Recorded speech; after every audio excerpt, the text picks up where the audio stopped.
Once more, welcome my dear students. इस video में मैंने दो क्वेश्चन एनसीईआरटी से लिए हैं और एक क्वेश्चन मैंने आरएसआर वाला से लिया है।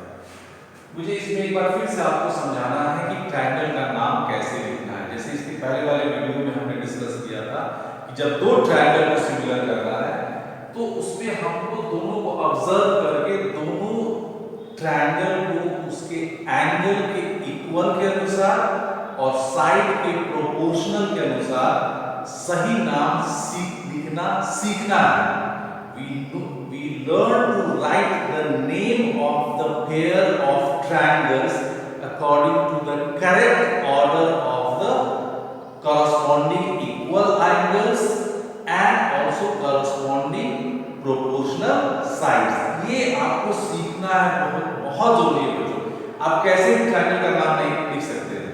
इस क्वेश्चन में एक बार फिर से मैं एक्सप्लेन करने की कोशिश करूंगा। यहाँ देखिए दो ट्रायंगल दिए हुए हैं, angle A is equal to angle M is equal to 80 degree. इसमें हम थर्ड एंगल नहीं दिया, थर्ड एंगल का वैल्यू निकालते हैं। Angle B is equal to 180 degree minus 80 degree plus 70 degree, that is equal to 180 degree minus 115 degree, that is equal to 30 degree. ये angle बच्चों क्या हो गया हमारा 30 डिग्री। जैसे ही इसे मैंने 30 डिग्री निकाला, हमको एक इसका इक्वल कॉरेस्पॉन्डेंस एंगल मिल गया, that is equal to angle M, which means angle B is equal to angle M।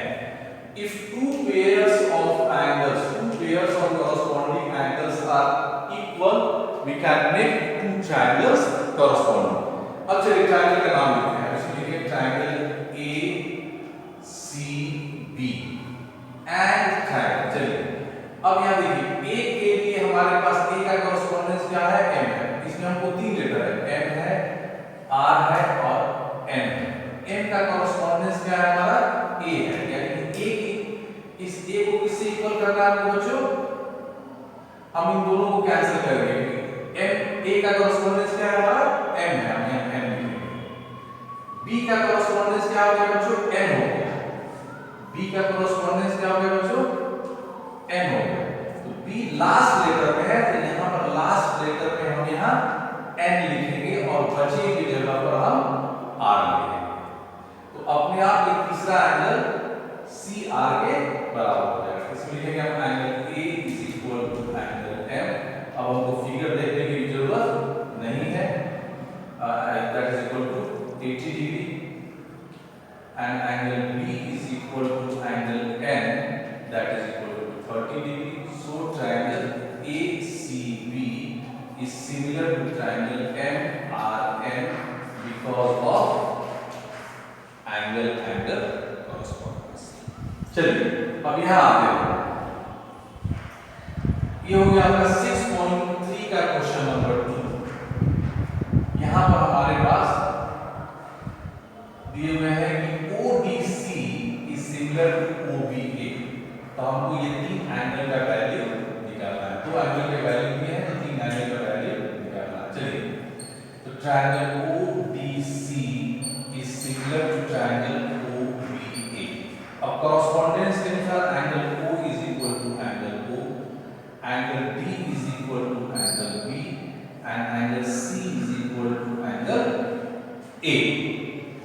अब इसमें हमको निकालना है पहले बच्चों DOC। DOC तो DOC का इसके सीधे संबंध लीनियर पेयर से है, तो हम लिखेंगे angle DOC plus angle BOC is equal to 180 degree because of linear pair. BOC का वैल्यू हमारे पास दिया हुआ है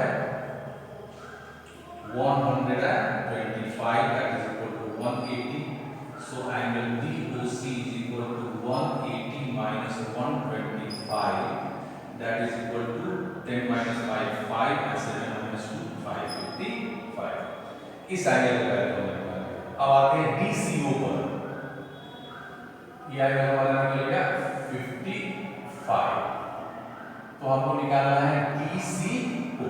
सम ऑफ द ट्रायंगल से हम DCU का वैल्यू निकाल लेंगे। इसका आसानी से निकाल सकते हैं आप। ये है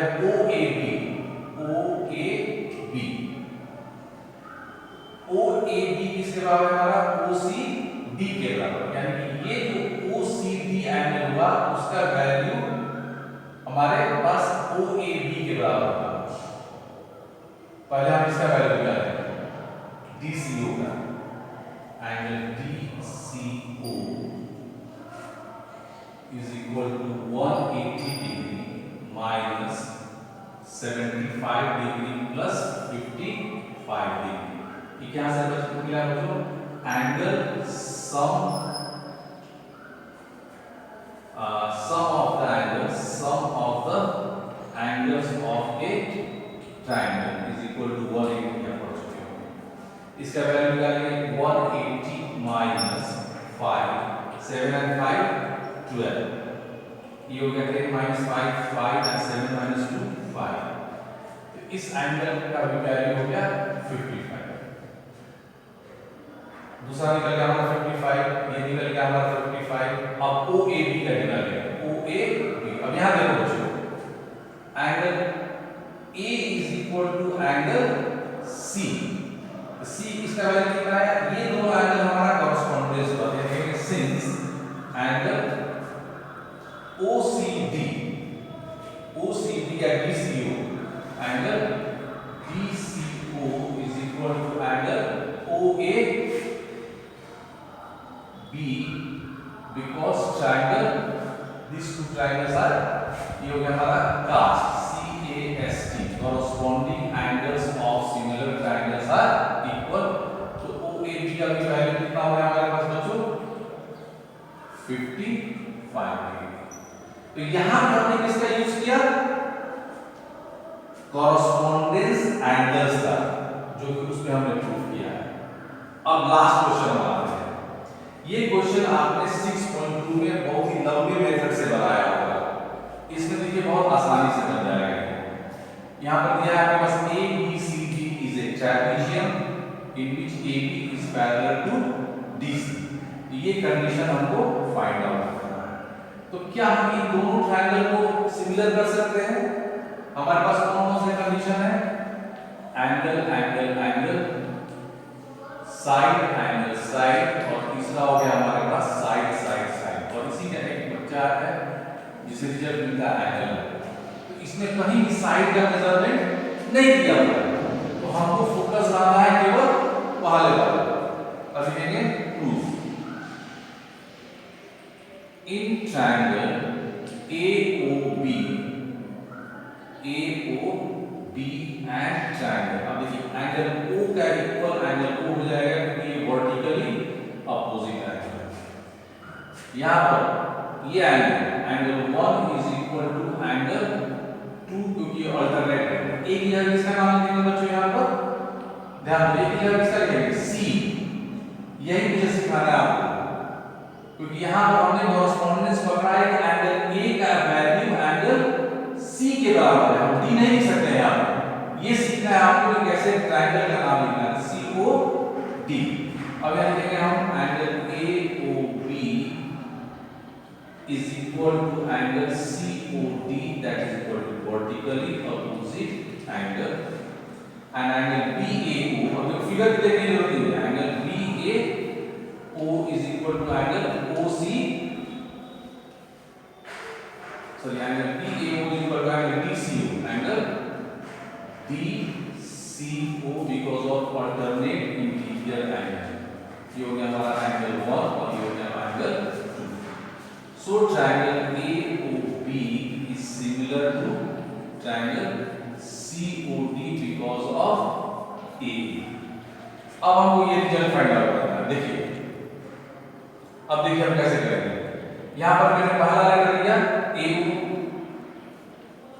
अपॉन दूसरे ट्रायंगल को कौन सा लेंगे? पहला दो लेटर लेंगे CO, ले लिया।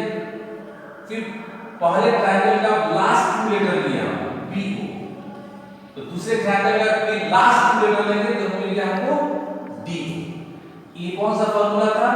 ये हमने विंटर ट्रिक बताया था क्रिस्प। फिर इसका फॉर्म क्या हो गया, corresponding sides of similar triangles are proportional. इसमें भी हमने प्रूव कर दिया। ये सारा क्यों हुआ बच्चों कि हमने ट्रायंगल का नाम सही तरीके से लिखा according to the correct order of the correspondence angle and correct order of the correspondence sides. Your homework 6.3 आपको कम से कम 3 क्वेश्चन और कराने हैं और आर्य सगवाल 4B से। इसके बाद फिर हम वीडियो मिलेंगे। आज मैं एक और